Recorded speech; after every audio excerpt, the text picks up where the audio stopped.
I do tell you all the time that thank goodness I have inherited some of your initiation and go-getter and get shit done. Yeah, I think I you also have. think I definitely got your perseverance because the last 5 years have been rough. I know. And, Yeah. but, I know.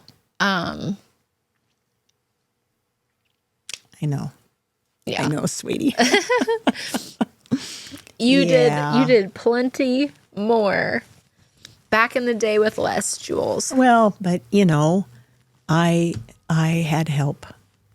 And my mom and dad, they were helpful, even though, boy, they didn't have much money. And my church was helpful, and friends were always there, and had a good babysitter for the kids. And What do you feel like you would say to a single mom of 2 kids if she's having a hard time making her way out of it? What do you think? I mean, I know outside help helped you, but what really is what? well, I would probably say, first of all, try to get a support group of some sort. Because in this day and age, especially, that's been very, very helpful to me. I said I would mention Sandy Peterson's name because, she has been a good friend to me and is just a wonderful supporter for me. And I didn't realize till now at my age when I'm not in the workforce anymore. I mean, my best friends were at school. Yeah. Well, then you retire and you don't have anybody, they're not there anymore. Yeah. And they're busy doing their thing, and it's not like you can go bother them. And so I've realized since retirement how important it is to have good support groups. I'm in a fabulous Bible study with women that are magnificent supporters. And then Sandy and I are walking buddies, so we walk every day that we can. And that is very, very helpful as long as it's the right kind of support. And so I would probably try to help that person find a good support group. And then I could direct them to some scriptures that would show them that they are loved so very, very much and worth so very, very much that there's no reason to not believe that they can get through this. Yeah. And that there are people and all kinds of resources out there where they can get some help. I don't Can know you what look else back I'd at a certain say. time? Do you feel like were there times that you questioned your worth? Because again, we talked about how sure you are of yourself, but do you feel like in those younger times? What I questioned was my intelligence, Yeah. because some decisions made that were not necessarily the smartest decisions. My worth, I don't think so, really. Yeah. And I attribute that to Mom. Yeah. Again.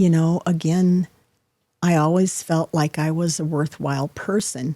And you look around and you go, well, I'm not the only one that makes mistakes or does something that would have been better done at an older age, or whatever. That you make or have decisions that aren't necessarily the most mature decisions in the world.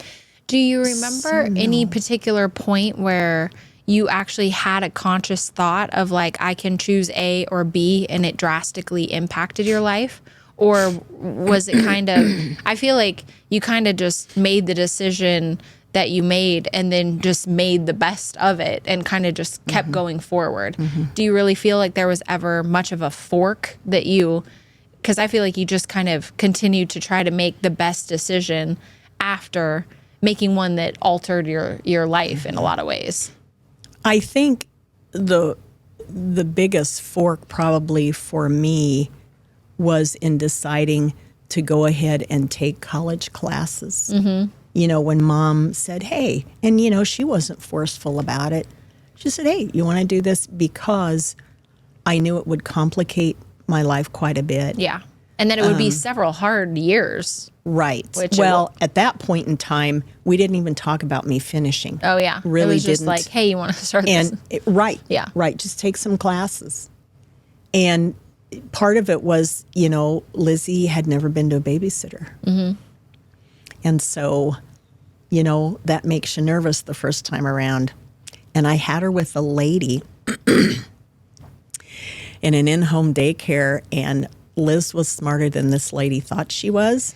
And Liz came home and told me some of the things she said. Oh, wow. And I got her out of there and put her with another Was she saying lady. something about, was she just saying derogatory things in general or Yes. toward you? Or No, toward the kids. Oh, toward the kids. When she got upset. Oh, wow. Just shut up and go sit down, and, you know, some yeah. things like that. Yeah. And it wasn't necessarily to Liz, but, Yeah. But just in general. you know, just in general, she was not Yeah. who should be handling children. Yeah. And, you know, then that makes you feel bad. You know, geez, I've got to do this right if she's going to be with someone. So I found a retired kindergarten teacher who ran the daycare like a kindergarten, you know. And she had all the books, and they did the activities. Colors and numbers. Miss and Diskel, she was fabulous. Yeah. And Lizzie got along just great and had a great time. And, yeah, I had friends, and it was fine. Do you remember having like mom guilt for having to work or did you just feel like it was a necessary, like it was just what needed to happen? I didn't too badly because the people who stayed with Liz and Stace, and see, it was only when they were babies, you know, and Liz was school age. I mean, the people who kept them ended up babysitting them. They just loved. It's kind of like you and Sheila. Yeah. You know, and you and Al stayed. Alex and I love Sheila.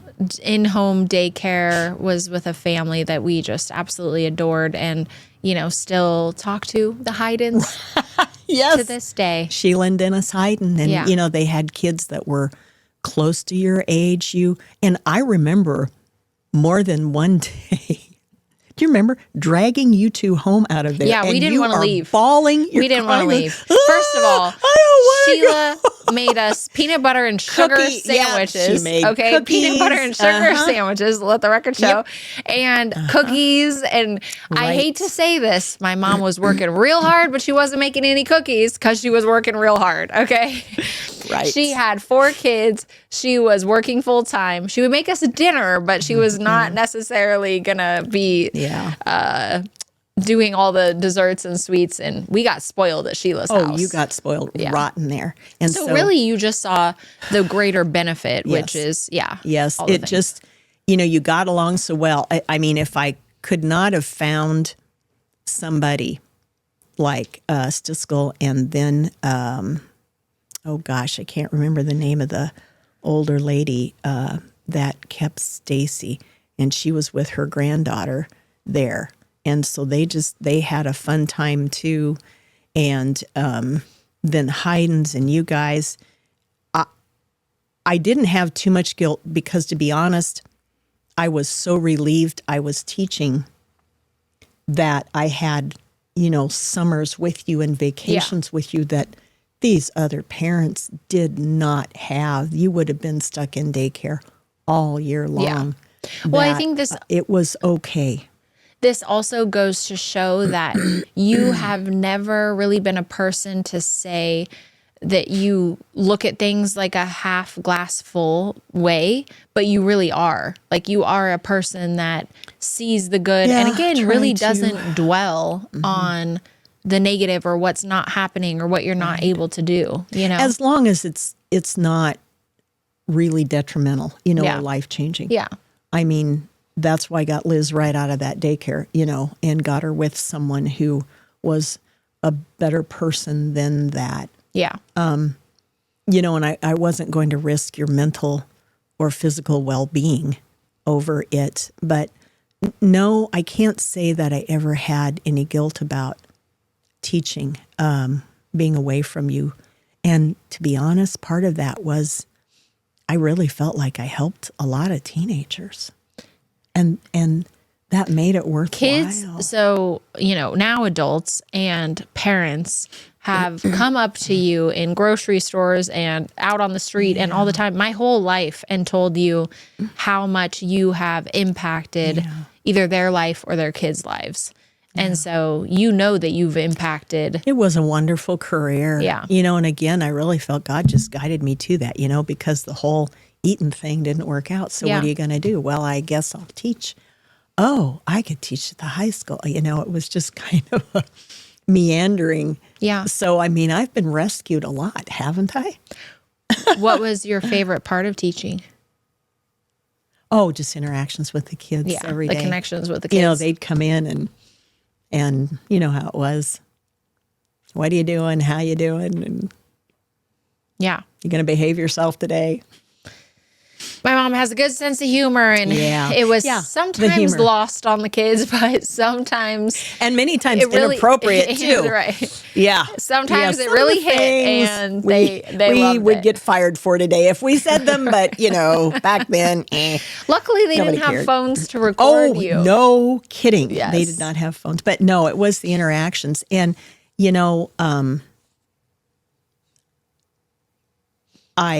some of that interaction with kids was satiated, satisfied when I aided in Jonah's classroom for the 6 years he was in elementary school, because I could be around those kids. So once again, my nephew, your grandson, my grandson, you started aiding in his elementary school class every month. Right. And while that is very different than the chemistry classroom, you had all these little kids that were calling you kids are kids. Yep. And they are hugging you and loving you. And Yeah, it was wonderful. And it helped to satisfy what I guess I have is a need for that. And now he's in middle school, so he's too old, and Yaya doesn't go to school with him anymore, and I'm missing it. Yeah.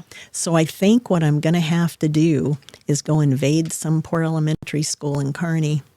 And, bulldoze your way into those kids' hearts. Right. Go aid with them for a couple days a week or something, because I just need that contact. I just like it. We love the kids. I just like kids. We love the kids. Yeah. I definitely got that from you too, and from Dad's Wilma. mom. Yeah. Oh boy, she loved Grandma kids. Wilma too. But yeah. We love the kids, and luckily there's always plenty of kids to be loved. There are. They're everywhere. Yeah, they're literally everywhere. They are everywhere. So we can give them all that love. Yeah.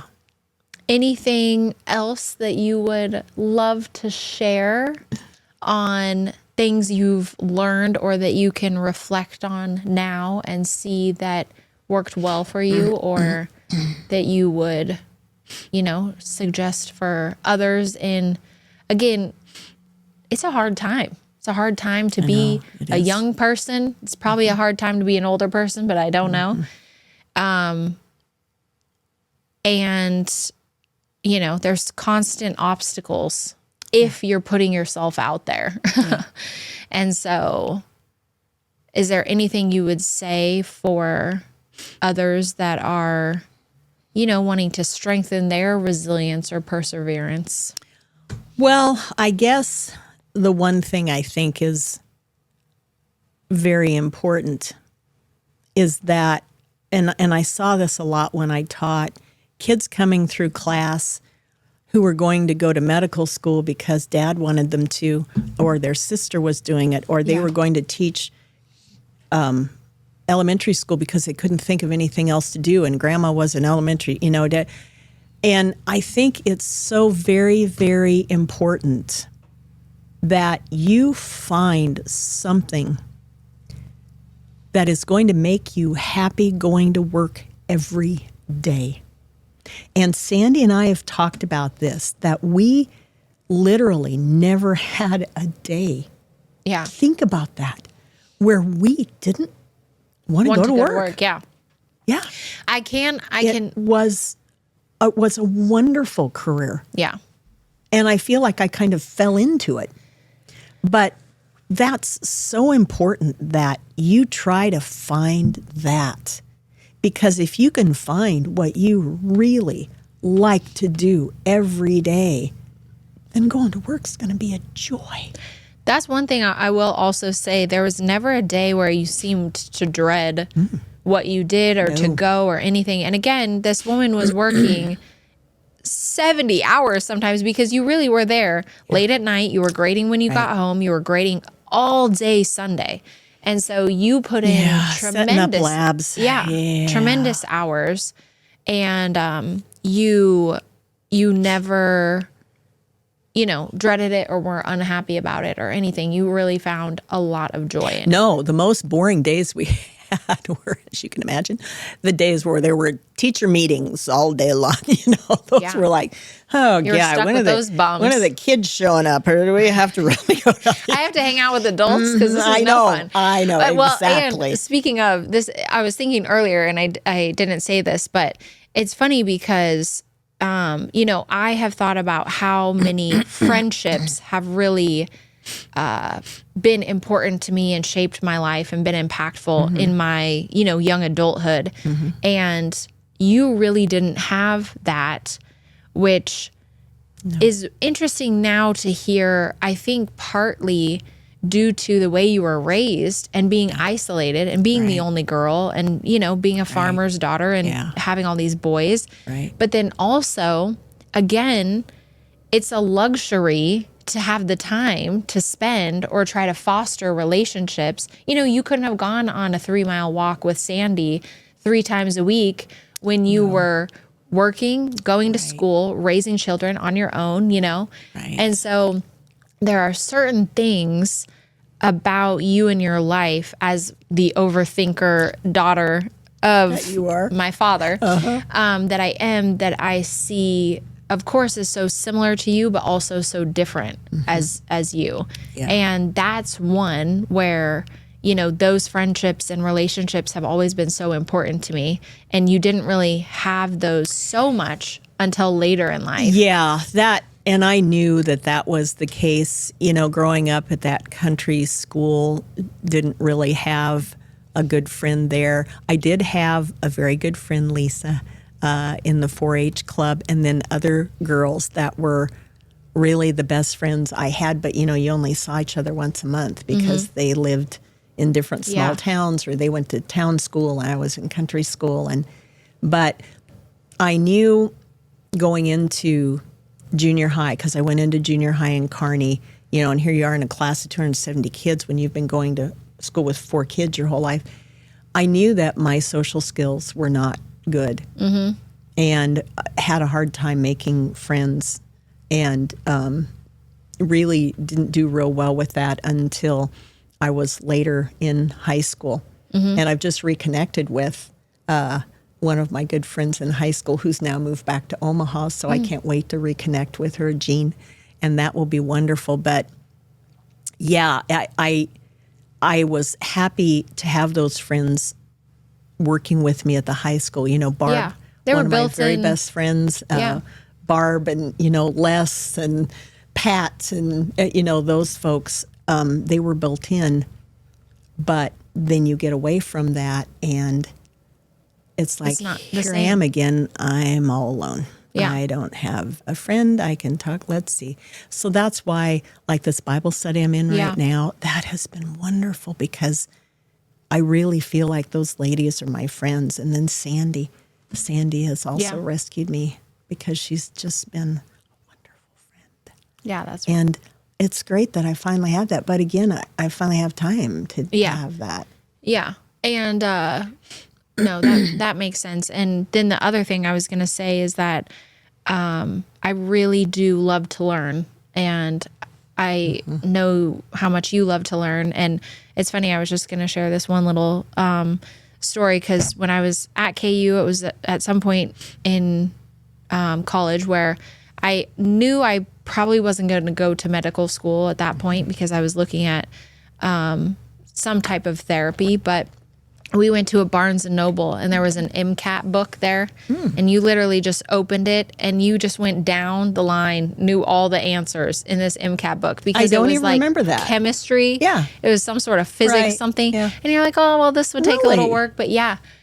And you said I would have loved to go to medical school just for the knowledge. Yeah. Yes, because I taught with a friend at UNK, Kearney State College, when I taught there, and she had done some medical school work, and I just remember our conversations and thinking about, God, I would love to have that physical knowledge of the human body, because that's what I'm lacking. You know, I'm more in the physical sciences and math, And then but not funny life enough, science. and I love the life science. Well, you know what I thought I might do?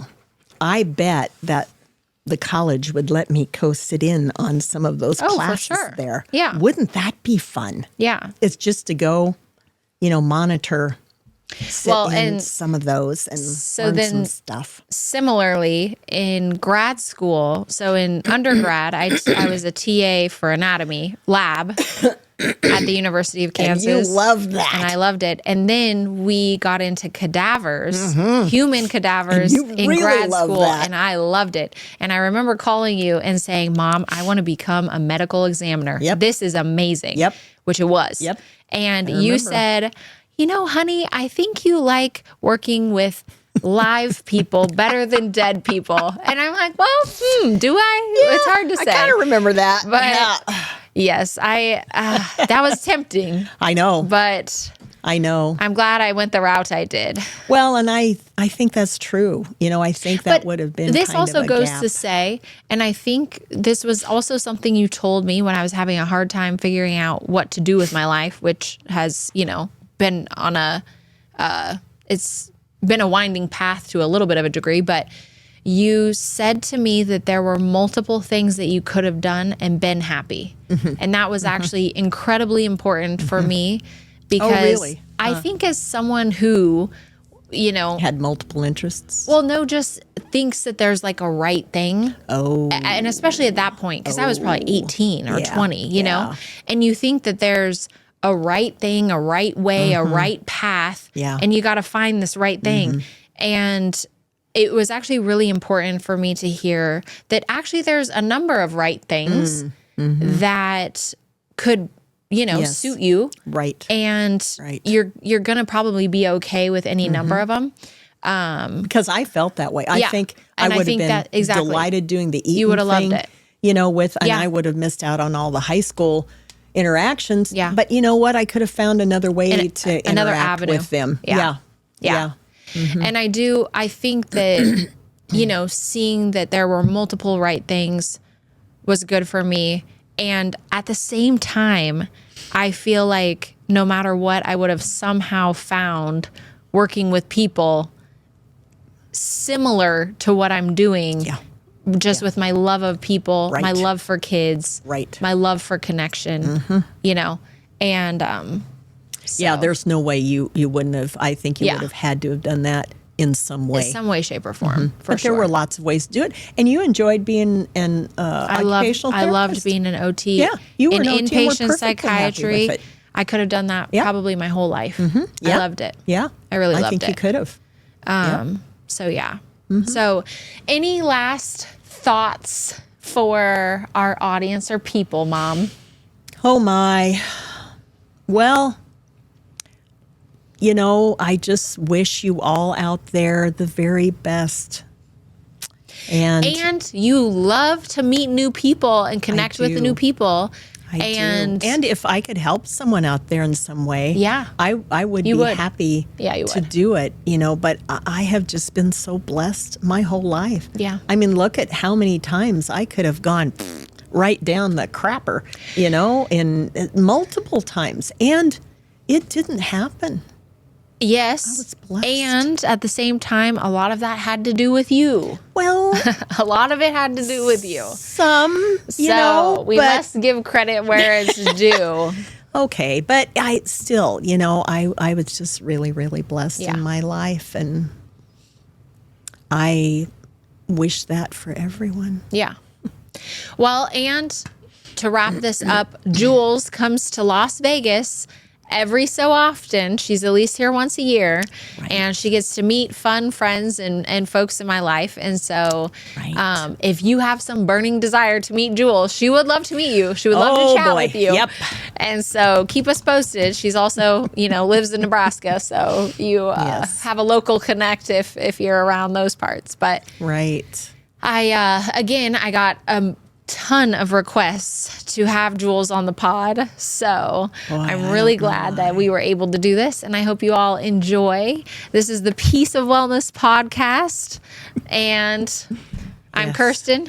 This is my mother, and thanks for listening. Isn't she great?